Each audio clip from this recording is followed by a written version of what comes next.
অথচ এই মুসলিম কওমের মধ্যে একদল অবৈধ সন্তান আছে যারা আমাদেরকে আবার বলে বিজেপিতে দালাল, ওদের জন্মে গন্ডগোল আছে। সবথেকে বড় বিজেপিতে দালাল হলো মমতা। আজকে দেখ না কি করছে। কিন্তু দুঃখের বিষয় এ জাত সামান্য পয়সায় বিক্রি হয়ে গেছে।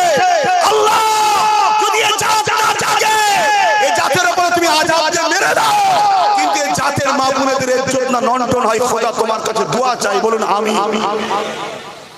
আর কবে যাবে?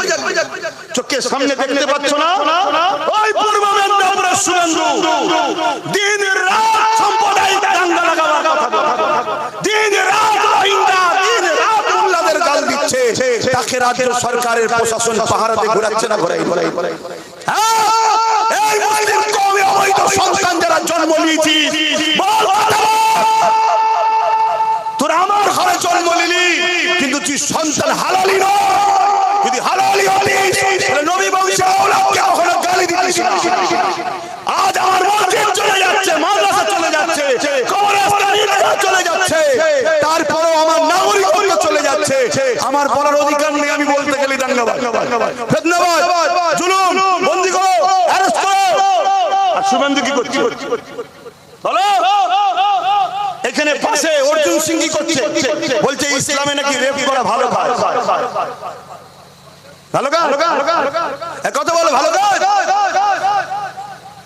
এ জাত আল্লাহর আযাব আসার আগে শুধরে যাও, আল্লাহর আযাব আসার আগে শুধরে যাও।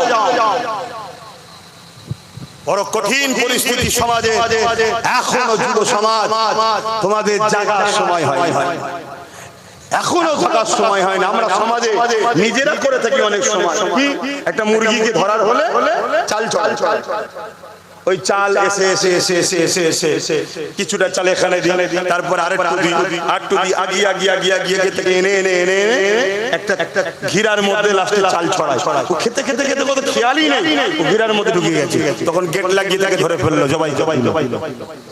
তোমার আমার দশতে এইটা হচ্ছে। হ্যাঁ, সব জায়গা বাড়ছে। ইমামেরা অনেক কিছু চিল্লাচিল্লি করে 500 টাকা করে গেছে। ইমাম সব ইমামের কথা বলবো না, অনেক ইমাম আছে পয়সা নাই না, আর ডাইরেক্ট আবার যদি লোবো না ওটা পরে চাপ এসে যাবে, নাচারে নিতে হয়, কিন্তু সেটা নিয়েছে খরচ করেন। অনেকে আমাকে বলেছে ভাইজান আপনি বিশ্বাস রাখেন খরচ করেন, কিন্তু যদি বলি লোবো না, আমি দুর্বল, আমার সেই ক্ষমতা নেই, আমি গরিব মানুষ। হ্যাঁ, নাচারের মসলা আল্লাহ পাক তাকে দেখছে, আল্লাহ নাচারের খাতিরে মানুষকে মাফ করে দেয়। কিন্তু আমার কওমের কিছু একদল ইমাম লেবাসের দালাল আছে না? আর এইগুলো বলি বলে তারা আবার আমার বিরুদ্ধে কথা। এখন নতুন করে এক মুফতি দালাল কথা বুঝছেন না? হ্যাঁ, মুফতি এনারাও বসে আছে, কিন্তু দালাল মুফতি আলাদা। সে কখনো ঘুরিয়ে ফিরিয়ে দিনের পক্ষে কথা বলবে না, ঘুরিয়ে ফিরিয়ে শুধু বলবে হ্যাঁ সবই ঠিক আছে, ওয়াকাফ যাচ্ছে, ওয়াকাফের কথা হচ্ছে, সবই বুঝছি, তারপরেও একটু দেখতে হবে। অসুবিধা হচ্ছে আপনাদের? এই যুবকরা অসুবিধা হচ্ছে। আজ আব্বাস সিদ্দিকী কথা বলছে, কাল আব্বাস সিদ্দিকী বলবে না, আস্তে ধিক্কার এসে যাচ্ছে। কখনো কখনো মনে হচ্ছে যে আল্লাহ এদেরকে মেরে ফেলে, এদেরকে মেরে দাও, আযাব দিয়ে আসমান থেকে কিছু গজব দিয়ে মেরে দাও। ফালতু খালি জঞ্জালের মতো ভর্তি হয়ে পড়ে আছে, অপরের কাজে লাগছে, দিনের দুশমনদের কাজে লাগছে, দিনের তো কাজে লাগছে, মেরে দাও। কিন্তু কমসে কম এদের বাচ্চাগুলো, এদের মা বোনগুলোকে বেউজ্জতি করো না। আজ তোমাকে কেউ যদি 500 দেয়, 1000 দেয়, তুমি কি ভাবছো এর ওসুল করবে না? এই ওসুলটা কখনো তোমার মা, কখনো তোমার বোন, কখনো তোমার মসজিদ, কখনো তোমার মাদ্রাসা, কখনো তোমার দিনের উপর ওসুল করছে।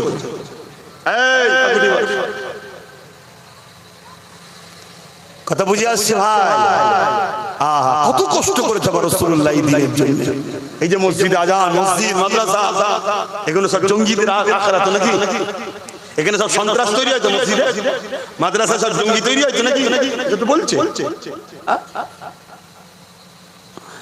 আরে আমার রাসূলুল্লাহ এই দিনের জন্য কত কষ্ট করেছে। এই জমিনের উপরে যখন নারী দিয়াকে বাপেরাই চাইতো পুঁতে দিত, আল্লাহ নবী তাদেরকে বুঝিয়েছে নারীগুলোকে চাইতো পুঁতে দিও না, কেননা নারী যিনি সৃষ্টি করেছে তিনি পুত্র সন্তান দেয়, তিনি কন্যা সন্তান দেয়। নারীদেরকে অবহেলা করো না, নারীদেরকে চাইতো পুঁতে দিও না। আল্লাহ রাসূল এইভাবে বুঝিয়েছে। এ যুবকেরা, তরুণেরা, অনেকে রাসূলুল্লাহর কথা শুনে বুঝে গেছে, তারা জুলুম বন্ধ করেছে। কিন্তু জালিম অত্যাচারী আবু জেহেল উতবা সাহেবরা দেখলো মুহাম্মদ রাসূলুল্লাহকে রুখতে হবে, কেন আমরা নারীকে ভোগের পাত্রী বানিয়ে দিয়েছি। মুহাম্মদ রাসূলুল্লাহ নারীদের মর্যাদা দিতে চাইছে। যদি মুহাম্মদ রাসূলুল্লাহকে রুকা না যায়, তাহলে মানুষ আস্তে আস্তে যাচ্ছে নারী সমাজে মর্যাদা পেয়ে যাবে। আজ যেমন আমার ভারতবর্ষে এক কানা বাবা দেখলাম। কি বাবা বলবেন তো? কানা বাবা, এক চোখ কানা। সে কানা বলছে মেয়ে তো মজা করার জিনিস। শুনছেন আপনারা? শুনছেন না শোনেন? আমার কথায় রাগ হচ্ছে? আপনার রাগের যায় আছে। কানা বাবা ছেলে, কানা আপনার সোশ্যাল মিডিয়ায় দেখেন নে, সে বলছে মেয়ে তো মজা করা জিনিস। আমি জানি না তার মা যদি কথা শুনে কি নজরে নেবে। তাহলে বলুন, এই সকল ভণ্ড যারা মেয়েদেরকে মজা করা জিনিস বলে, আর ইসলাম বলছে নারী হলো জান্নাত। জোরে বলুন সুবহানাল্লাহ। একটা নারী একটা জান্নাত। প্রত্যেকটা পুরুষের জান্নাত নারীর পায়ের তলায়। ওই নারীটা হলো ওই পুরুষের আম্মা জান। জোরে বলুন সুবহানাল্লাহ। এই কানা বাবার মতো যারা ভণ্ড আছে, এরা ইসলামকে মেনে নিতে পারবে? তারা তো ইসলামের বিরোধী করবে। শুনতে তারা কি করছে? ইসলাম নিয়ে মিথ্যা ছড়াচ্ছে, ইসলামের কোরআনে হিংসা ছড়ায়। কোরআন 17 জন নাউজুবিল্লাহ এমিলে লিখেছে, তারা ছড়াবে তাদের চালাতে ঘরে দিয়ে। আর তাদের চালারা প্রকাশ্য বলে বেড়াতে পারছে কেন? তাদের পিছনে ফোর্স আছে, রাজ পাওয়ার তাদের হাতে, আর আমাদের কিছু নেই। আমরা শুধু পাচেটে বেরিয়েছি, দালালি করেছি, চালাও। এজন্যই তারা বলতে পারছে।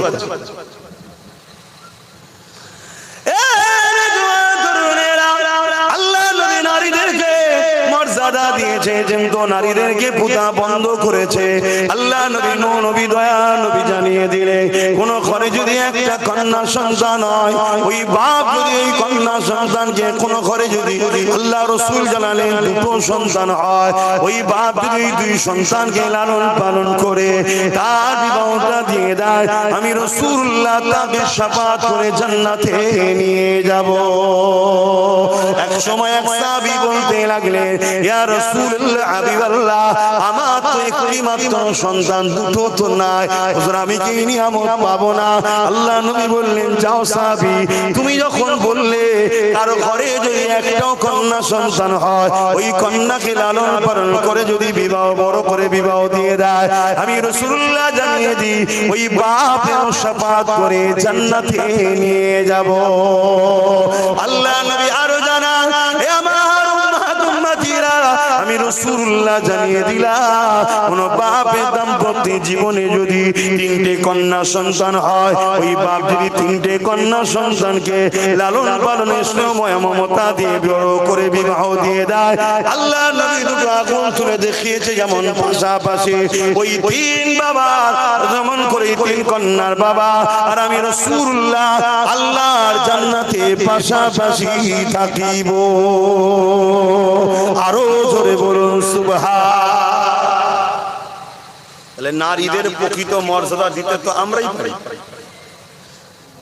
কিন্তু আজ আমাদের দেশে আমাদের সমাজে নারীদের ইজ্জত আছে? কথা বলছে না তো। কারণ কি? আমাদের দোষ।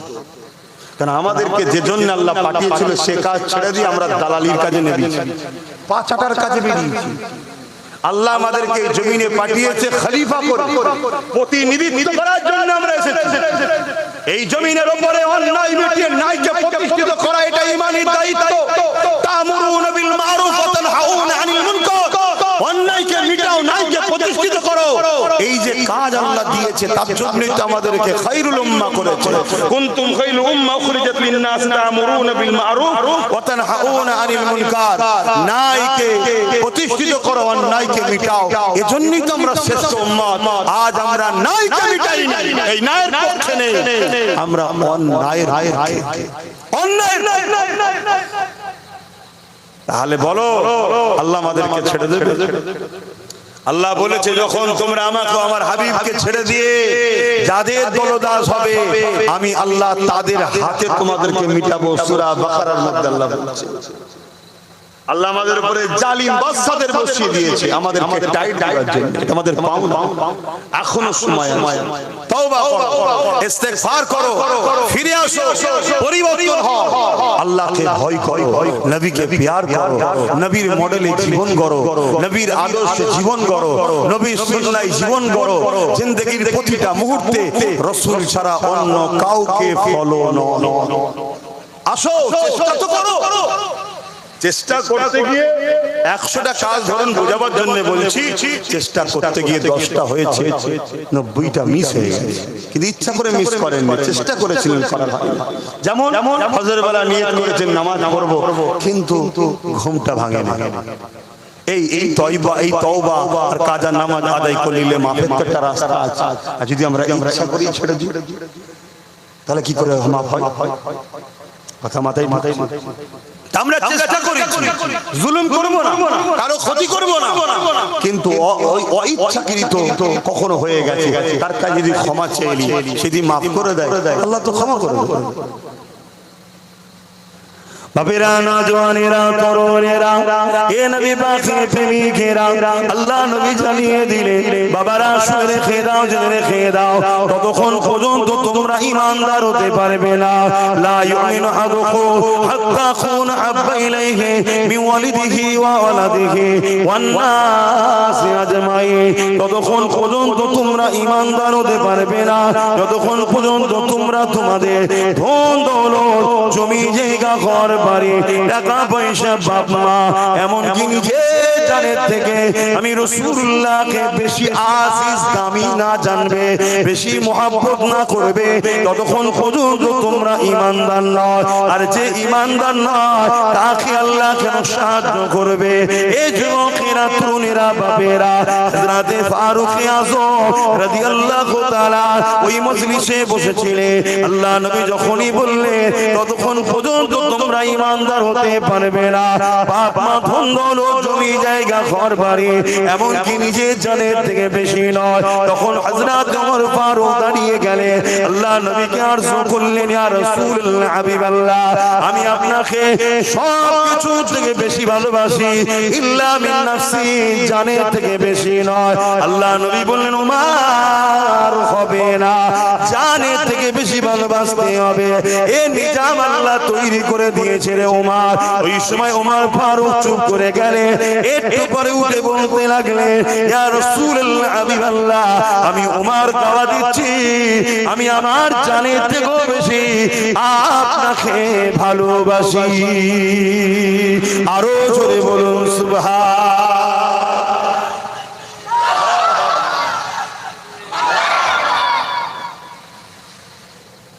যারা আমার রাসূলুল্লাহকে ভালোবাসবে সে কখনো নবীর দুশমনের সঙ্গে হাত মিলাতে পারবে? নবীর দুশমনের সঙ্গে কাঁধে কাঁধ মিলাতে পারবে? নবীর দুশমনকে সহযোগিতা করতে পারবে? একটা হলো বিনিময় আর একটা হলো মেহনত, তার জন্য সহযোগিতা করা, দুটো এক নয়, আলাদা আলাদা। দুনিয়াদারিতে হিন্দু, মুসলিম, দলিত, আদিবাসী, সাঁওতাল, বাগদি, খ্রিস্টান, মতুয়া, শিখ, পাঞ্জাবি, সবাই মানুষ, ভাই ভাই মিলেমিশে থাকবে, সব আদমের সন্তান, সব মা হাওয়ার ছেলে মেয়ে। শুনছেন? আজকে আমার কেউ কাজ করে দিয়েছে, বিনিময়ে তাকে পয়সা দিয়েছি, বা আমি কারো দোকান থেকে কিছু কিনেছি, বিনিময়ে পয়সা দিয়েছি, কেউ আমার থেকে কিছু মাল দিয়েছে, বিনিময়ে পয়সা দিয়েছে, এটা হলো বিনিময়, এটা আলাদা জায়গা। কেউ আমার উপকার করেছে, বিনিময়ে আমি তার উপকার করেছি, কেউ আমাকে হেল্প করেছে, বিনিময়ে আমি তাকে হেল্প করেছি, কেউ আমাকে এখানে প্রাধান্য দিয়েছে, বিনিময়ে তার জায়গায় আমি তাকে প্রাধান্য দিয়েছি, এটা বিনিময়।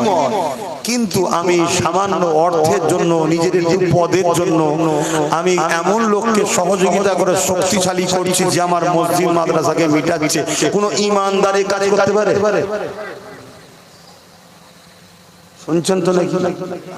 আর নবীর বিরুদ্ধে যে গিয়েছিল তার সম্বন্ধে কোরআনে হাতে আল্লাহ কোরআনে আয়াত নাযিল করে। আমার এই মাওলানা ভাইরা আরো জানে ভালো। নবী পাকের বিরোধী করেছিল খালিদ বিন মুগীরা। কোরআন পাকে সূরা কালাম সম্ভবত, তাই তো নাকি? খালিদ বিন মুগীরার বিরুদ্ধে আয়াত নাযিল করে। শত শেষ আয়াতে আল্লাহ বলছে 10 নম্বরে, হাবিব ওর কথাই মনে দুঃখ করবেন না, ও হলো জারুর সন্তান। কে বলছে? জোরে বলবেন তো। আল্লাহ বলছে। তাই মুসলিম ঘরে যদি কেউ এই নবীর দুশমন থাকে আর তাকে যদি আমি বলি যে সন্দেহ হয়, ও হালালি নয়, আপনাদের কষ্ট হয় নাকি? আওয়াজ দিয়ে বলবেন। হ্যাঁ হয়, সেটাও বলুন যে কষ্ট হয়। আর যদি বলেন যে না, সেটাও বলুন ঠিক বলছে। আল্লাহ কোরআন যেখানে জানাচ্ছে আপনি আপত্তি করেন। শুনছেন তো নাকি? অত সহজ নয়। বাপ রয়েছে বিদেশে 5 বছর, এখানে সন্তান হচ্ছে, কি ব্যাপার রে? 5 বছর বাইরে সন্তান হচ্ছে, কি ব্যাপার? এরকম সন্তান আছে না? ওই সন্তানের দ্বারা দিনের কাজ হবে মনে হয়, ওই সন্তানের দ্বারাই ওয়াকাব বাঁচবে মনে হয়, ওই সন্তানের দ্বারাই ওয়াকাবের দুশমনদের পিছনে গিয়ে শুনছেন তো নাকি? আর একটা কারণে সন্তান খারাপ হয়ে যায়, সেটাও বলে দিয়ে যায়। বাপ মা ভালো, সন্তানও হালাল, কিন্তু খাদ্য খেয়ে খেয়ে খেয়ে খেয়ে রক্ত হারাম হয়ে গেছে। শুনছেন তো নাকি? তার দ্বারাও দিনের কাজ হবে মনে হয়। কেন নাপাক শরীর কখনো পাক জান্নাতে? আর একটু সরাসরি দেন রে বাবা, আব্বা যান একটু সরাসরি দেন। রক্ত খারাপ, শরীরে রক্ত, অবৈধ টাকা, গরিবের টাকা, এতিমের টাকা, বিধবার টাকা, ধোকার টাকা, মিথ্যাবাদীর টাকা, ফডের টাকা, চাকরি দিবার নামের টাকা, শুনছেন? চিটিংবাজি করা টাকা, তেরপল বিক্রি করা, চাল বিক্রি করা, এসব হয় না? ঘরের কাটমানি টাকা। রক্ত ঠিক থাকবে? রক্ত জন্ম ঠিক আছে, কিন্তু রক্ত খাদ্য যে যে যে যে গন্ডগোল, এর দ্বারা দিনের উপকার হবে? আমার অজে কি আপনাদের অসুবিধা হচ্ছে?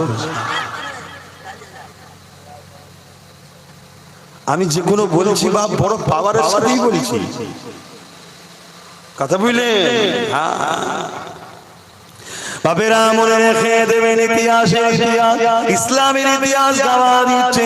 যুগে যুগে যুগে ইসলামের সব থেকে বড় ক্ষতি যারা করেছে, তারা ইসলামের লেবাসে, ইসলামের ঘরে জন্ম নিয়ে, ইসলামের ঘরে সন্তান দাবি করে, সামান্য অর্থের জন্য, পদের জন্য ইসলাম বিদ্বেষীদের সঙ্গে হাত মিলিয়ে ভেতর থেকে গাদ্দারি ধোঁকা দিয়ে ইসলামের সব থেকে বড় ক্ষতি করেছে।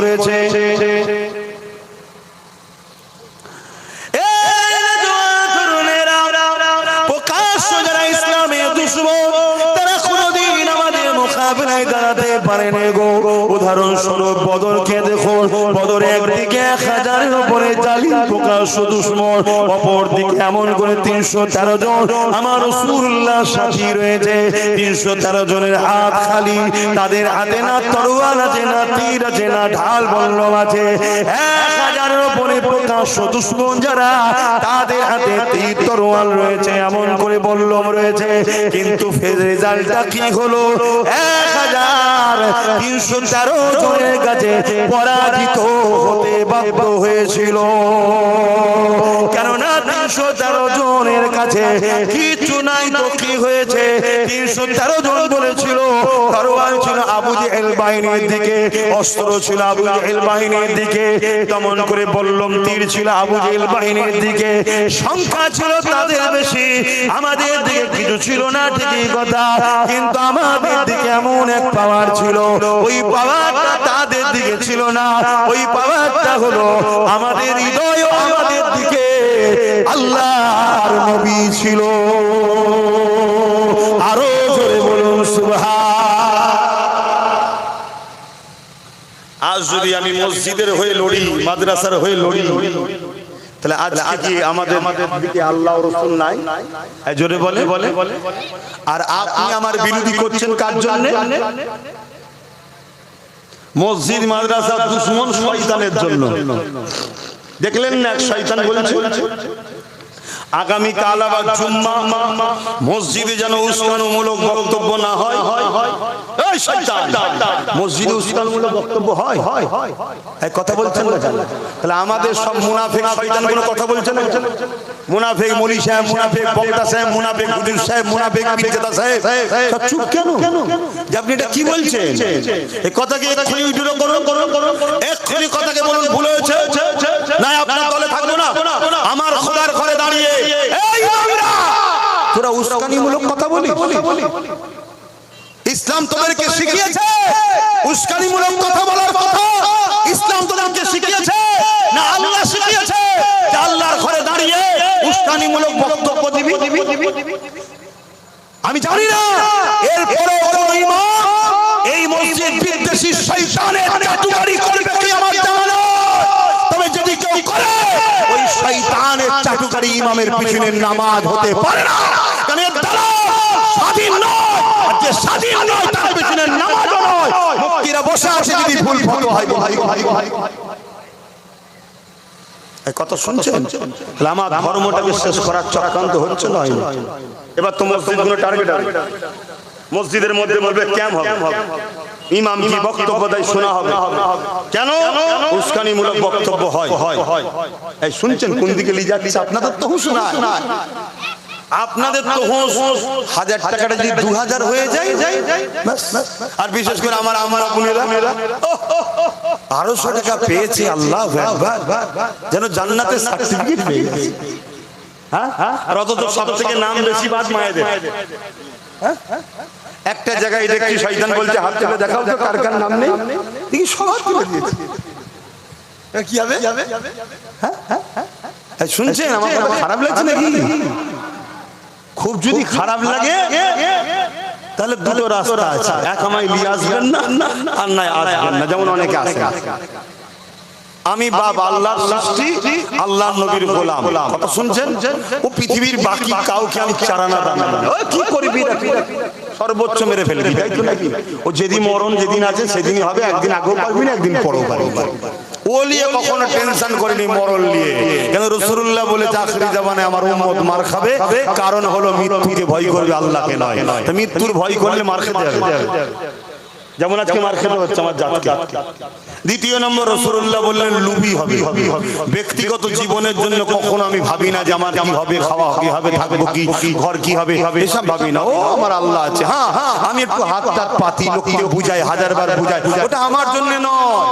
আমার সমাজের এতিম গরিব অসহায় গরিব দুঃখী মানুষদের পড়াশোনার জন্য মাদ্রাসা বলুন, নলেজ সিটি করছি, তার জন্য লোককে বুঝাই, আমার কি দরকার? আল্লাহ আমাকে এমন একটা ঘরে এমন একটা রক্ত দিয়ে পাঠিয়েছে, আর আলহামদুলিল্লাহ শুধু ঘর রক্ত বলবো না, এখন ঘর রক্ত সব বেরিয়ে যাচ্ছে। আমি সেই লাইনে আছি আলহামদুলিল্লাহ। আমার দাদা হুজুরের নকশা কদম, 5 হুজুরের নকশা কদমে আল্লাহ যেন মরণ পর্যন্ত থাকার তৌফিক দেন, বলুন আল্লাহুম্মা আমিন। নবীর দুশমনকে, নবীর বিরোধীকে, নবীকে যে কষ্ট দেয়, নবীকে যে আঘাত দেয়, তার সম্বন্ধে আল্লাহ কোরআনে বলেছে যারও সন্তান। তা আমিও যদি মসজিদ মাদ্রাসা নবীর দুশমন, নবীর দিনকে যারা ক্ষতি করে, নবীর দিনকে, নবীকে যারা আঘাত দেয়, তাদেরকে যদি যারও সন্তান বলি, আপনাদের কষ্ট হবে? একটু হ্যাঁ কি না বল। কষ্ট হলে জানবেন আপনারও কিছু সমস্যা নেই তো, কেন ওই কাতারে যাচ্ছেন কেন? কথা মাথায় ঢুকাই, আমি স্পষ্ট কথা বলার যে হঠাৎ করে আপনার কষ্ট হচ্ছে কেন?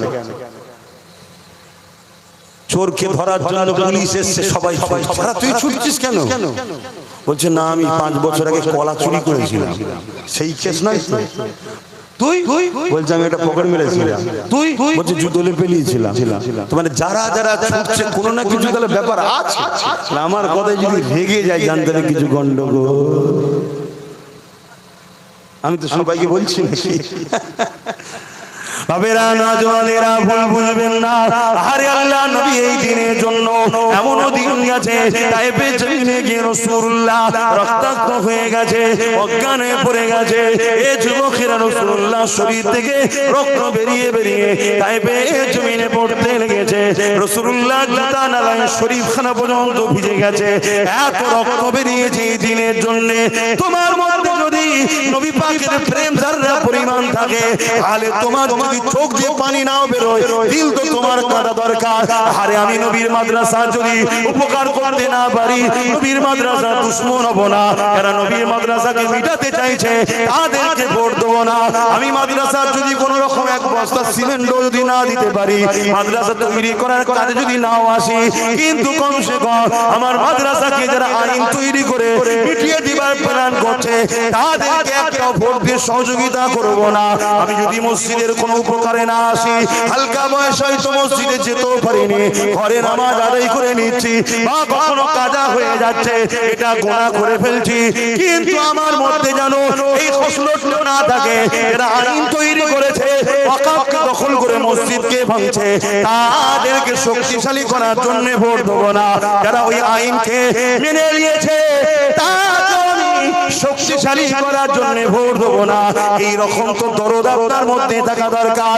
আমি কোরআন পড়তে পারিনি, হালকা বয়সে ভুল করে ফেলেছি, কিন্তু কোরআনকে আমি মহব্বত ভালো যদি বাসি, তাহলে কোরআনের পক্ষে যদি আমি আবেদকে দান না করতে পারি, কোরআনের মাহফিলে খরচ যদি করতে না পারি, কমসে কম যে শয়তান বলবে কোরআন শেষ হয়ে যাবে, আমার উন্নতি শেষ হবে না, ওই শয়তানকে তো ভোটটা আমি দেবো না।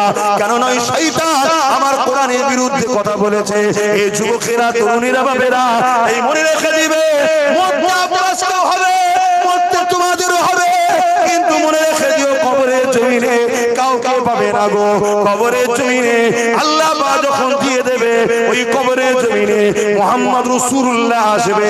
দুনিয়ায় যদি মুহাম্মদ রাসূলুল্লাহ দ্বীনের ঝান্ডা ধরে এগিয়ে যেতে পারো, মুহাম্মদ রাসূলুল্লাহর মসজিদে মাদ্রাসার পক্ষে থাকো, মুহাম্মদ রাসূলুল্লাহ দ্বীনের পক্ষে থাকো, মনে রেখে দিও ওই কবরের জমিনে মুহাম্মদ রাসূলুল্লাহ তোমার জন্য ফারিস্তাকে সুপারিশ করে দেবে।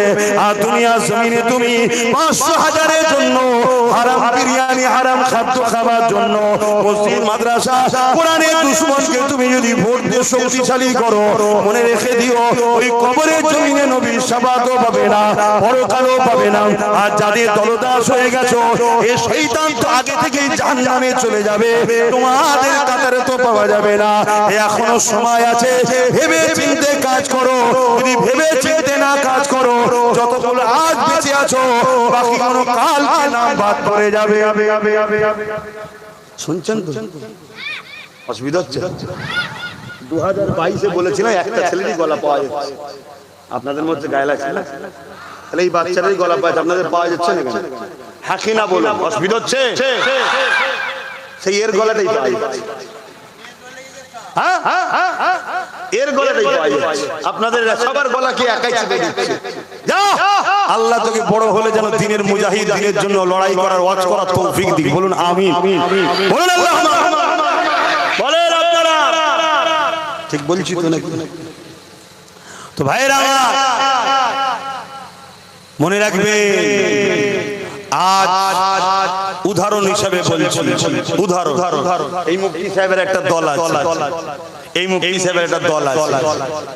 আমি যদি ইনার পক্ষে দাঁড়াই, ইনি বাজার, আর ইনার পক্ষে দাঁড়াই, ইনি বাজার, তাই তো নাকি? তাহলে আল্লাহ ও রাসূলের বিরুদ্ধে যখন আমরা গিয়ে দ্বীনের দুশমনদের পক্ষে দাঁড়াবো, আল্লাহ ও রাসূল বাজার হবে না? হবে না? তাহলে আমি লড়াইটা করছি, যেটাই বলি, ভোট বলি আর সাপোর্ট বলি আর যেভাবেই বলি, আল্লাহ ও রাসূলের বিরুদ্ধে বলছি না, আল্লাহ ও রাসূলের দুশমনদের বিরুদ্ধে বলছি। তাহলে আল্লাহ ও রাসূলের দুশমনদের বিরোধী করছি, কিন্তু এই কথার জন্য আমার বিরোধী যারা করছে, তারা কার জন্য আমার বিরোধী করছে? তারা ওই যারা আল্লাহ ও রাসূলের দুশমন, তাদের পক্ষে দাঁড়িয়ে তো বিরোধী করছে। আল্লাহ রাসূল বলছেন, মান আহাব্বা লিল্লাহ ওয়া আবগাদা লিল্লাহ ওয়া আতা লিল্লাহ ওয়া মানাআ লিল্লাহ ফাকাদ ইসতাকমালাল ঈমান। ভালোবাসবেন আল্লাহর জন্য, দুশমনি করবেন আল্লাহর জন্য, বন্ধুত্ব করবেন আল্লাহর জন্য, বিচ্ছেদ হবেন আল্লাহর জন্য। তাহলে আমি ভালোবাসবো কার জন্য? দুশ্মনী করব কার জন্য, বিচ্ছেদ হব কার জন্য, আত্মীয়তা হবে কার জন্য। তুই বাবা বেশি আমি চিল্লাছি, এদেরকে একটু নেকি নিতে দে বাপ, তোর গলা বসে যাবে। কার জন্য গো? সবটা কার জন্য? শাহাদাত আকল তুলে বলুন কার জন্য, জবান খুলে দিয়ে বলুন কার জন্য? আল্লাহর জন্য। তাহলে আজ আমি লড়ছি, মসজিদ কার ঘর, মাদ্রাসা কার ঘর, নবী পাকের বলা হয় ওটাও তো আল্লাহরই জন্য, ঠিক তো নাকি? হ্যাঁ, কবরস্থান আমরা থাকবো ঠিকই, কিন্তু ওটাও তো আল্লাহর নিজামের জন্য। তাহলে ঈদগাহ আল্লাহর জন্য। সেই জায়গায় আজকে যে আমি মসজিদ, মাদ্রাসা, ওয়াকফ, দ্বীনের দুশমনদের বিরুদ্ধে লড়ছি, এই লড়াইটা আল্লাহর জন্য করছি। মান আহাব্বা লিল্লাহ, আল্লাহর ভালোবাসাই করেছি। কিন্তু এর রিঅ্যাকশনে যারা যারা আমার বিরোধী করছো, তুমি কার জন্য লড়ছো? না, আমার ওই জাহান্নামীর জন্য লড়ছো, আমার ওই শয়তানের জন্য লড়ছো, তাই তো নাকি? হ্যাঁ, যারা তোমার দিনকে মিটাচ্ছে, সামান্য পদ দিয়েছে, হুজুর সাহেবের হুঁশ হারিয়ে গেছে, সামান্য পদ দিয়েছে, মুফতি সাহেবের মাথা হারিয়ে গেছে, সামান্য পদ দিয়েছে, ওলি সাহেব দিশেহারা হয়ে গেছে। ইতিহাস শোনো, কারবালার মাটিতে ইমামে হোসেন পাক হুজুরকে শহীদ করার জন্য, ধরার জন্য 25,000 লোক এজিদ বাহিনী থেকে এসেছিল। ওই 25,000-এর মধ্যে 13,000 ছিল আলেম, মুফতি, মুহাফিজ। কত ছিল? 13,000। আজকের হাফেজ দেখে অজ্ঞান হয়ে গেলে হবে না, এজিদি না হোসাইনি দেখতে হবে। মুসলমান তো সবাই রে বাবা, শুনছেন তো? বাজারে গেলে দেখছেন সব কটা গরু ন্যাস তুলে দেখলে তো এড়ে না বেড়ে, শুনছেন তো নাকি? হ্যাঁ, তো মুসলমান তো সব রে বাবা। এ নামাজ তো 73 দলেই থাকবে, রোজা তো 73 দলেই থাকবে, হজ তো 73 দলেই থাকবে, দান খায়রাত তো 73 দলেই থাকবে, সব থাকবে। কিন্তু মনে রেখে দিও, এরা হোসাইনি না এজিদি দেখতে হবে না, মুফতি দেখলে হবে, মাওলানা দেখলে হবে, হুজুর দেখলে হবে, পীরজাদা দেখলে হবে, আগে দেখতে হবে এ হোসাইনি না এজিদি। সেদিন হোসাইন ছিল না এর পক্ষে, গরিবের পক্ষে, ইনসাফের পক্ষে, মানবতার পক্ষে, নবী মুহাম্মদ রাসূলুল্লাহ এর পক্ষে। আর এজিদ ছিল শরাবের পক্ষে, নেশার পক্ষে, চরিত্রহীনতার পক্ষে, জুলুমের পক্ষে, প্রজাদেরকে লুটার পক্ষে, মানুষকে অত্যাচার করার পক্ষে ছিল এজিদ। আজকের দিনেও যদি কোনো শাসক জুলুম করে, অত্যাচার করে, মানুষের উপরে মিথ্যা কেস দেয়, মানুষকে মারে, মামলা দেয়, মানুষের অধিকারকে কেড়ে নেয়, নেশাগ্রস্ত বানাতে চায়, মানুষের উপরে পেরেশানে ফেলতে চায়, সে তো আজকের দিনের এজিদ। আর সেই এজিদের বিরুদ্ধে যে আলেম উলামারা লড়বে, তারা তো আজকের দিনের হোসাইনি গোলাম। বলুন সুবহানাল্লাহ, আরো জোরে বলুন সুবহানাল্লাহ। আরে বয়সে গিয়ে লাভ নাই, অনেকে বয়সে যাচ্ছে, বয়সে আমি মুরব্বি, আমার বাপ মুরব্বি। আরে ডাক্তার মুরব্বি, বয়সে গিয়ে লাভ নাই। বয়স হলে চুল দাড়ি পাকে, অন্য কিছু হয় না। কি পাকে? চুল দাড়ি পাকে। ইমামে আজমকে জিজ্ঞেস করা হয়েছিল যে আপনার দাড়ির দাম বেশি না ছাগলের দাড়ির দাম বেশি? কি আছে কি গো মহারাজা বলবেন, আপনার দাড়ির দাম বেশি না ছাগলের দাড়ির দাম বেশি? ইমামে আজম বলছে, মা এই প্রশ্নের জবাব পরে ধরে হুজুর ইন্তেকাল হয়ে গেল, জবাব দেওয়া হয় না, হুজুরের লাশ নিয়ে যাচ্ছে। অমুসলিম মহিলা ছিল, জিজ্ঞেস করছে কার লাশ? বলছে ইমামে আজম আবু হানিফা। মহিলা বলছে কোথায় নিয়ে যাচ্ছ? না ইন্তেকাল করছে, লাশ নিয়ে যাচ্ছে। বলছে মুসলমান কখনো ওয়াদা খেলাফ করতে পারে না। দেখুন এটা অমুসলিম কি বলছে, মুসলমান কখনো ওয়াদা খেলাফ। উনি বলেছিলেন, একটা প্রশ্ন করেছিলেন, উত্তর দেবো না দিয়ে চলে যাচ্ছে। মানে মুসলমান ওয়াদা খেলাফ করতে পারে না। রাখো, উনি ওয়াদা খেলাফ করতে পারে না, ওয়াদা পালন করবে। তা জিজ্ঞেস করছে, বুড়ি মা জিজ্ঞেস করছে, এই ইমাম তোমরা তো মুসলমান, তোমাদের নবী কখনো ওয়াদা খেলাফ করেনি, তোমাদের নবী শিখিয়েছে, আমার প্রশ্নের উত্তর দিলে না কেন? তখন এই লাশ থেকে আওয়াজ আসছে, জোরে বলুন সুবহানাল্লাহ। হায় রে হায় রে হায় রে, এই বডির মধ্যে যখন রূহটা থাকে তখন তখন জিন্দা বলা হয়, রু বেরিয়ে গেলে বলা হয় লাশ, মরা। আল্লাহ রুকে আবার পাঠিয়ে দিয়েছে, যাও আমার আবু হানিফা কথা বলবে, নোমান বিন সাবিত কথা বলবে। আল্লাহর ওলিরা তো এমনি মরা নয় রে বাবা, তারা জিন্দা। কোরআন বলছে আল্লাহ তাদেরকে রিজিক দেয়, তারা খায়। জোরে বলুন সুবহানাল্লাহ। ওদিকে আমি এখন যাচ্ছি না, যেটা বলছি ইমামে আজম বলছে মা আমার দাড়ির দাম অনেক বেশি। জোরে বলুন সুবহানাল্লাহ। পুরি জিজ্ঞেস করছে তখন এই কথাটুকু বললে না কেন? ইমামে আজম বলেছিল মা ঈমান হালে যদি মরতে না পারতাম এই দাড়ি টুপি নামাজের কিছু দাম থাকতো না। আলহামদুলিল্লাহ ঈমান লে মরিছি তাই বলতে পারছি দাড়ির দাম বেশি। আমি ঈমান হালে মরবো কি মরবো না তখন তোমার জানা ছিল না মা, তাই আমি সম্মান দিচ্ছি যারা ঈমানদার বয়স্ক বুজুর্গ আছে, ঠিক আছে। কিন্তু কেউ অন্যায়কে সাপোর্ট করে যদি বলে আমি বয়স্ক, আমি বুজুর্গ, আমি এই আমি ও, সব কথা শরীয়তের দলিল নাই। শরীয়তের দলিল হলো তুমি কোরআনের পক্ষে আছো না, মাদ্রাসা মসজিদের পক্ষে আছো না, এটা হলো দলিল। এটাই তোমাকে দেখাতে হবে। তুমি বলছো না সবই ঠিক আছে, হ্যাঁ সবই ঠিক আছে, বিজেপি চলে এলে কি হবে? পশ্চিমবাংলা চালাচ্ছে কারা? টিএমসি। ও তো শুধু একটা আলাদা জার্সি লাগিয়েছে মোল্লাগুলোকে বোকা বানাবে বলে, বোকা পাড়ায় সেই চুনকে দই বলে বিক্রি করা না, এই বোকা মুসলমানগুলোকে একটা বোকা বানাবে বলে একটা শুধু স্যাম্পল দিয়েছে টিএমসি।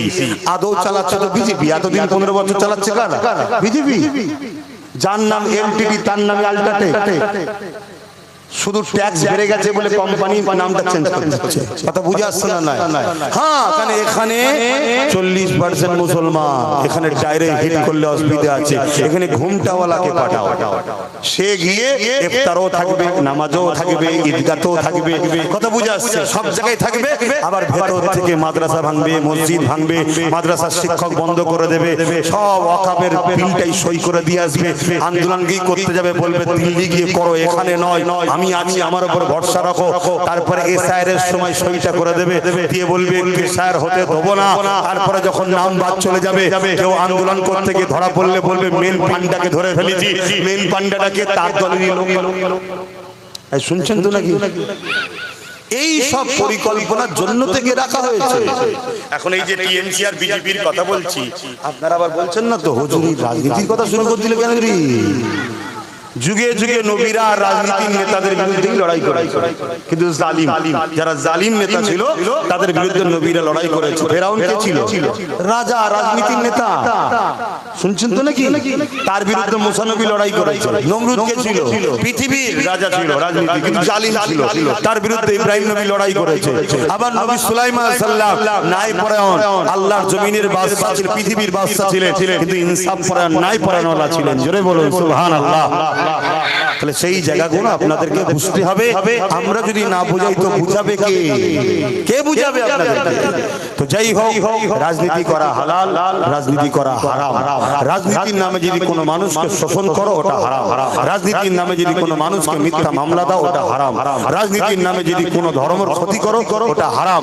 আপনি মুসলমান ক্ষমতার জোরে অমুসলিমের ধর্মস্থানকে আঘাত দিতে পারবেন না, এর ইজাজত নেই। কারণ রাজনীতির ধর্ম হলো রাষ্ট্র সেবা, রাষ্ট্রবাসীর সেবা।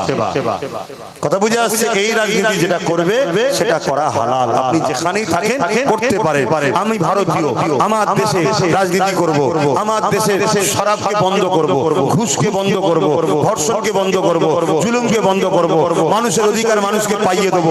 এর মধ্যে ইসলামে কোনো নিষেধ কাজ হচ্ছে নাকি? অসুবিধা কি আছে? কিন্তু রাজনীতির নামে আমি পাড়ায় পাড়ায় স্কুল বন্ধ করে মদ চালু করব, এটা হারাম। আর এই হারামকে যারা সাপোর্ট করে অবশ্যই তারা ওদের দলভুক্ত জাহান্নামী। শুনছেন? আমি রাজনীতির নামে গরিব গরিবকে তার যে অধিকার সেই অধিকারটা দেবো, তা না করে আমি রাজনীতির ক্ষমতায় মানুষকে শোষণ করব, মানুষের অধিকার না দিয়ে মানুষের সম্পদকে শোষণ করব।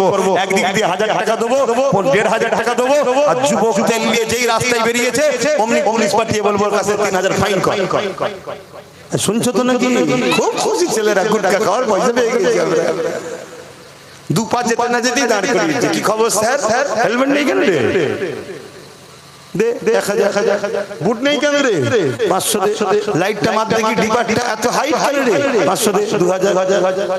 কাগজ, ধোঁয়ার কাগজটা গন্ডগোল। দে আরো 1000 ব্যাস, এমনি তো 3000 হয়ে গেল। আগে আরো আছে, সব কাগজ ঠিক থাকার পরেও বলবে, সব কাগজ ঠিক থাকার পরেও বলবে পাঞ্জাবি পরে চালাচ্ছিস কেন, যদি জড়িয়ে জড়িয়ে তুই তো মরবি, কাউকে ছেড়ে দিবি। দে দে, কিছু করার নেই, পুলিশের আমি দোষ দিচ্ছি না, তারা নিরুপায়, তাদেরকে উপর থেকে কোটাতে দেয় এই মাসে তোমাকে 50 লাখ দিতে হবে, না হয় জঙ্গল মহলে বেটিয়ে দেবে। তো সে বেচারি যাবে কোথা, তো সে তুলবে কোথা থেকে, তার কি ফ্যাক্টরি আছে নাকি টাকা ছাপাবে? তোমার আমার পকেট লিজে আলা ধরেন আমাকে ঠিক রাখে, কথা কিছু বুঝে আসছে, অসুবিধা হচ্ছে। এত যদি নাও বোঝে কমসে কম একটা কথা তো বোঝে, আমার হাতকে শক্ত করে, আর আমি যদি মসজিদ মাদ্রাসা ভাঙিয়ে হাতকে শক্ত করবে, জোরে বলো, জোরে বলো, না করবো না কোনোদিনই। কথা বুঝে আসছে? তাহলে আজকে ওয়াকফের দুশমন কেন্দ্রীয় সরকার ওয়াকফ কালা কানুন তৈরি করেছে না করেন? তাকে শক্তিশালী করবেন, আর তাকে যে এই বাংলায় আস্তে আস্তে জায়গা করে দিচ্ছে, এবং তার কালা কানুন ওয়াকফ বিলকে যে মেনে নিয়েছে, সেই রাজ্য সরকার বিগত যে ছিল তাকে শক্তিশালী করবেন। আর যদি করেন, রাসূলুল্লাহর হাদিসটা তাহলে একটু শুনে যান। আল্লাহ নবী বললেন যে অন্যায় জালিমকে, জুলুমকারীকে, জালিমকে জানার পর যে মুসলমান, মিসকা শরীফের হাদিস, তাকে শক্তিশালী করার জন্য সাথ দেবে, ওই মুসলমান ইসলাম থেকে বেরিয়ে যাবে। শুনছেন? কোন মুসলমান জালিমকে জালিম জানার পর শক্তিশালী করার জন্য তাকে যদি সাথ দেয়, ওই মুসলমান ইসলাম থেকে বেরিয়ে যাবে। যে আমার ওয়াকফকে মিটাতে চাইছে কেন্দ্র সরকার, আমাদের কাছে জালিম না, জালিম না, আর রাজ্য সরকার তার আইনকে মেনে নিয়েছে, এটা জালিম না, জালিম না? দুর্গাপুরে বললো যদি মাদ্রাসা ভাঙেছে, এটা জালিম, জুলুম না, জুলুম না? জুলুম যে করে তাকে বলা হয় জালিম, তাই তো নাকি? তাহলে এদেরকে যদি আপনি ভোট দেন, ইসলামে থাকবে? এবারে বলবেন হুজুর সব ঠিক আছে, কিন্তু দিবার সময় তারা আপনি থাকছেন না, 1000 টাকা পেয়ে গেছি যখন দিয়ে দিয়ে। শুনছেন তো নাকি? ওই ঘরের মধ্যে যেখানে ভোট হবে সেখানে আমি নেই তো কি হয়েছে? আল্লাহ আছে না? না, জোরে বলো, আছে না? না। তাহলে ওই জায়গায় যখন সুইচ টিপবেন, ভাববেন আমি ওয়াকফের দুশমনকে ভোট দিচ্ছি। ওয়াকফের দুশমন মানে জালিম, জালিমকে যখন সুইচ টিপছি, রাসূলুল্লাহর হাদিস ইসলাম থেকে বেরিয়ে যাবে। আর যে ইসলাম থেকে বেরিয়ে যাবে, তার দাড়ি, তার নামাজ, তার রোজা, তার হজ, তার দান, তার খায়রাত কোনো কাজে এই সব দানটা করা দরকার আছে না? না। এবারে সেই লাস্টে একটা কথা আসবে, সবই বুঝলাম, বিজেপি চলে আসবে, কি হবে? শুনছেন তো নাকি?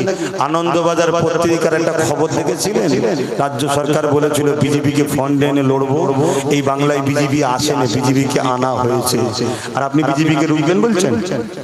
আপনার ওখানে ক্ষমতা আছে? কথা বলো। বিজেপি যা করছে রাজ্য সরকার সেটা করছে না, করে না? মনে রাখবেন, বিজেপি যা আরএসএস তাই, টিএমসি যা আরএসএস তাই। কথা বাতে ঢুকছে। আরএসএস এর প্রোডাক্ট অন্যান্য রাজ্যে বিজেপি বিক্রি করছে, আর এই রাজ্যে রাজ্য সরকার বিক্রি করছে। কথা মাথায় ঢুকছে? এরপরও বলছি, ধরুন আপনি রুখবেন বলছেন, আপনার তো 15-20 হাজার করে ভোট বার, আর এর পরের বারে আবার একবার বাদ গেল, কি করে রুখবেন? অত উপরন্ত যদি আজ আমার কথা মেনে নিতেন, যদি আমাদের গোটা 15-20 থাকতো, তাহলে লড়াইটা জমতো না, জমতো না? একটাই লড়াই সারা বাংলা করছে, তার সাথে আরো গোটা 15-20 থাকতো, লড়াই জমতো না, জমতো না? অতএব যদি মনে হয় বিশ্বাস এই বান্দার উপরে হয়, এই যে নামগুলো এখনো বাদ রয়েছে, বলছে ট্রাইব্যুনালে যেতে হবে, ট্রাইব্যুনাল এখনো চালু হয়েছে? তাহলে 21-26 যদি ভোট না দিতে পারেন, আর 25 বছর পর আপনার ছেলেকে যদি বলে 26-এ যাদের নাম আছে তারা ঠিক আছে, আর বাকি কোনো বিপদে পড়বে, আর এবারে ভোট না দিতে পারলে আপনার 26 বছর পর আপনার ছেলের কি হবে? বলেন, এই বিপদে কি আমি ফেলেছি আপনাদের? কিন্তু আমি 2022-এ বলেছিলাম একটা দিন আসছে তোদের নাম ভোটার তালিকায় থাকবে না। শুনেছেন কে? একটু হাত তুলে দেখো। হ্যাঁ, সবাই শুনেছেন। শুনেছেন বলি হয়তো পরিবর্তন হয়েছে। এগুলো শুনিয়ে ক্ষতি করছি? এই বাংলায় এত চিল্লে চিল্লে বুঝিয়ে ক্ষতি করেছি নাকি আপনাদের? তা এখনো সময় আছে। আল্লাহ চাইলে ইনশাআল্লাহ ও তো বেরোবে, ওর সাথে যদি আরো অনেক কটা আল্লাহ দেয় তাহলে ওর জন্য এই যাদের নাম এখন ওঠেনি এদের সাথে যদি কোনো ধোঁকা হয় লড়াই করার শক্তি একটা পাওয়া যাবে না, যাবে না। বাস আজকে বলছে আমি ডিটেনশন ক্যাম্পে যেতে দেবো না, বলছে তো নাকি? এর আগে কি বলেছিল? এখানে হতে এসআর হতে হয়েছে না হয়নি? আজকে বলছে ডিটেনশন ক্যাম্পে যেতে দেবো না। দুবার যে মিথ্যা কথা বলে আরো অনেক বলেছে রে বাবা। 10,000 মাদ্রাসা হয়ে গেছে তো, ফুরফুরাই রেল চলছে তো নাকি? এরকম প্রচুর মিথ্যা আছে, সেদিকে আমি যাচ্ছি না। তার কথাই যদি বিশ্বাস করে করেন আমার কিছু করার নেই। কেন আমি সোজাসুজি কথা ভাই, আপনার দরকার 1000 টাকা, আমার কাছে যদি থাকে তবে তো আমি দেবো। আপনার দরকার 1 গ্লাস পানি পিপাসা, আমার কাছে থাকে তো দেবো। আপনার দরকার হেল্প, আমার কাছে পাওয়ার থাকে তো দেবো। আপনার হেল্প করতে গেলে আপনি পাওয়ার দিচ্ছেন অন্যজনকে, আর আমার কাছে সাহায্য চাইলে আমার কাছে না থাকেন কত দেবো? হ্যাঁ, একটা ছিল সারা বাংলা জুড়ে লড়ছে, ওয়াকফকে বাঁচাবার জন্য কেস করেছে, এসআইআরকে যাতে মানুষ বিপদে না পড়ে এসআইআরের বিরুদ্ধে কেস করেছে, যাতে জুলুম না হয়। আজকে দিনও কেস চালাচ্ছে, কথা বুঝে আসছে। আগামী দিন যতগুলো মুর্শিদাবাদ থেকে আমার বাড়িতে লোক আসছে, বিদ্যুৎ বীরভূম থেকে লোক আসছে, কি খবর? না, আমার নাম ডিলিট হয়ে গেছে। একদিন কোথাও ঘুমোচ্ছিলেন? বলছে না বিচারাধীন ছিল, ভাবছিলাম যদি হয়ে যায়। আজকে ঠিক আছে, এসেছেন যখন আপনাকে আমরা লিগ্যাল সহযোগিতা করব। আমরা তো আর হাত গুটিয়ে মারপিট করবো না। মারপিট করা কি উচিত হবে? কেন? একটা বিচার ব্যবস্থার কাছে চলে গেছে, সেটা উচিত হবে না। আমি করবো লিগ্যাল, আপনাকে ব্যবস্থা দেবো, তাকে লিগে অফিসে কথা বলা। এরকম চতুর্দিক দিয়ে আসছে। আমার বক্তব্য হচ্ছে যদি কোনো চক্রান্ত থাকে, কি চক্রান্ত সেটা পিছনে চলছে না, যদি কোনো চক্রান্ত থাকে মুসলমানদের ক্ষতি করব, তাহলে আমার হাতে যদি লড়াই করার পাওয়ার না থাকে আমি আপনার জন্য লড়াই করবো কি করে? এটা আপনাকে বুঝতে হবে। সেই জায়গায় আপনাকে খেয়াল রাখতে হবে। তো যাই হোক, আপনারা নিশ্চয়ই শুনছেন চারিদিকে এই এসআইআর এর আন্দোলন করতে গিয়ে অশান্তি হচ্ছে, তাই তো নাকি? আমি যাদের নাম তালিকাতে ডিলিট হয়েছে তাদের উদ্দেশ্য করে বলবো আন্দোলন করতে হবে। আন্দোলন করুন, আন্দোলনের পক্ষে আমি, কিন্তু আন্দোলনের নামে দুটো কাজ যেন না হয়। নাম্বার 1, সাধারণ মানুষের কোনো ক্ষতি যেন কষ্ট না হয়। নাম্বার 2, দেশ বিরোধী কোনো কাজ যেন না হয়, দেশের সম্পদের যেন ক্ষতি না হয়। কথা বুঝে আসছে? পাশাপাশি আরেকটা যোগ করব, সেটা হলো এটাই, যখন কোন আইনে কোন জিনিস চলে যায় সেটাকে আইনের অস্ত্র দিয়ে কাটতে হবে। লোয়ার কোর্ট আপনার সাথে বেইনসাফি করেছে, আপনি হাইকোর্ট যান, হাইকোর্ট বেইনসাফি করেছে, আপনি সুপ্রিম কোর্ট যান, কিন্তু তা বলে এটা নয় আপনি বিচারপতিদের সঙ্গে ঝগড়া লেগে যাবেন। এটা উচিত হবে না।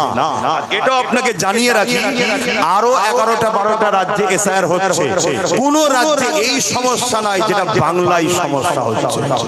আপনি খবর রাখুন দুনিয়া, অন্য অন্য রাজ্যের এসআইআর নির্বাচন কমিশনার সে সমাধান করে দিয়ে কিছু মৃত লোক, এটা লোক ওটা লোক যা বাদ গেছে। আমি জানি নির্বাচন কমিশনারও কারো ইশারায় চলছে, আমি মানি। বিহারে যেমন এসআইআর হলো, জিতার পরে নাম যাদের বাদ ছিল সব তুলে দিল। শুনছেন তো নাকি? ওটা জিতার একটা পরিকল্পনা, জিতার একটা পরিকল্পনা। কেন নাম যদি থাকে ভোট দেবে আমার বিরুদ্ধে, এর নামগুলো বাদ দিয়ে দাও, তাহলে না থাকবে বাঁশ, না থাকবে বাঁশুরি, না আমার বিরুদ্ধে ভোট দিতে পারবে, আমি সুসুর করে চলে আসবো। কিন্তু তারপরে নামগুলো বিহারে কিন্তু সব তুলে দিয়েছে, কিন্তু আমার রাজ্যে একমাত্র ব্যতিক্রম, যেটা নির্বাচন কমিশনের হাত থেকে কেড়ে নিয়ে বিচারপতির হাতে চলে গেছে। আর এই বিচারপতির হাতে তোলার পিছনে যার অবদান আছে, শত শেষে সব ঝামেলা মিটে যাবার পর কালো কোট পরে যিনি সুপ্রিম কোর্টে গেছিলেন, খেয়াল করে দেখুন, তারপরেই তো বললে এটা বিচারপতি দ্বারা হবে। যদি বিচারপতির হাতে না থেকে নির্বাচন কমিশনের হাতে যদি থাকতো, তাহলে তো আমরা সবাই আন্দোলন করতে পারতাম যে আপনি কি করে ভোট ঘোষণা করছেন, আপনি দায়িত্বশীল হয়ে আপনার নাগরিক এখন ভোটের তালিকায় নাম ওটা ক্লিয়ার হয়নি, আপনি ভোট ঘোষণা করলেন কি করে?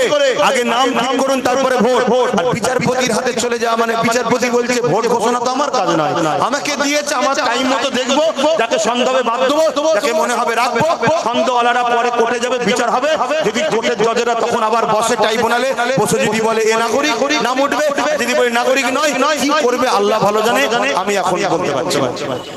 কিন্তু আমার তো কাজ নয়। নির্বাচনকে বাঁচালো কে? নির্বাচন কমিশনকে বাঁচালো কে? কথা বুঝে আসছে? সব গোটা কেস। তাই আন্দোলন করুন, আন্দোলন যেন হিংসায় রূপ না নেয়।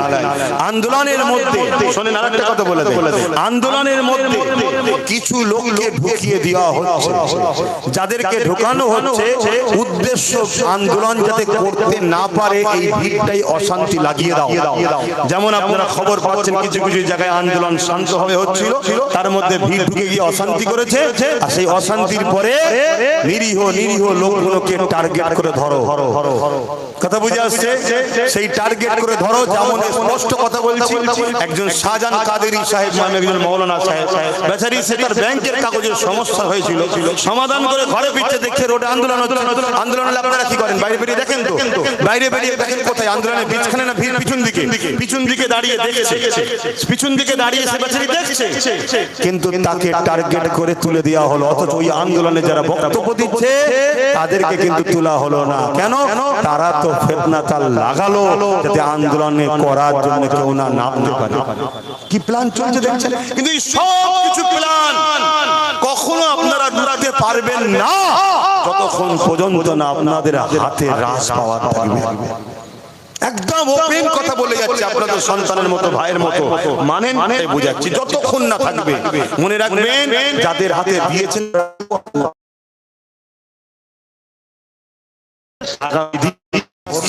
সুইচটা টিপার সময় ভাববেন আপনার বাচ্চার ভবিষ্যৎ। যদি ভাবার সময় না থাকে আপনি কবরে কি হবে, ইসলামে থাকবেন না বেরিয়ে যাবেন, এটা ভেবে ওয়াকাবের দুশমনকে যেন ভোটটা দেবেন না। এটুকু বলার অধিকার আছে তো নাকি? এই ওয়াকাব আমার মসজিদ মাদ্রাসার দুশমনকে ভোট দেবেন, এটা বলবেন দেবেন না? কোনটা বলবো? এটুকু বলার অধিকার আছে না? না হুজুর আবার কি বলছে রে বাবা, ভোট দিবার কথা বলছে আর বলছে। আরে এটা বলবে তোমার ভোট যদি দিয়ে আর ওয়াকাবের দুশমন শক্তিশালী হয়, তাহলে আমার মসজিদ মাদ্রাসা ঈদগাহ তো ভেঙে ফেলবে, ঠিক না বেটি? তখন আবার কি আন্দোলন করতে নামবে, আর আন্দোলন করতে পিটিয়ে ছাল তুলে ফেলবে। কেন? সব ওদের হাতে পাওয়া, তোমার হাতে নেই।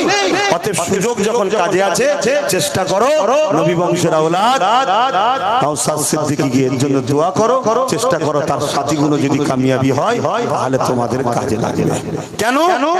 ওকে টিউনিং করার জন্য আমার হাতে ক্ষমতা আছে, অন্য জায়গায় নেই। আমার উপরে বিশ্বাস আছে। মসজিদ মাদ্রাসার ক্ষতি করবো নাকি? এটুকু মাথায় রেখে দিও।